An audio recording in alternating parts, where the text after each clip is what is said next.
Next விவசாயம் அப்ப என்ன பண்ணுவாரு?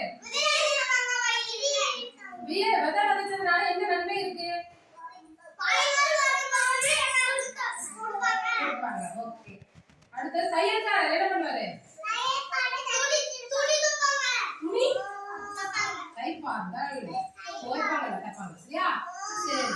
அடுத்து தபால்காரர் என்ன பண்ணுவாரு? என்ன தபால் தருவாரு? நல்ல செய்தி சொல்றதுக்கு என்ன யார் வார்த்தை சொல்லி தருவாங்க?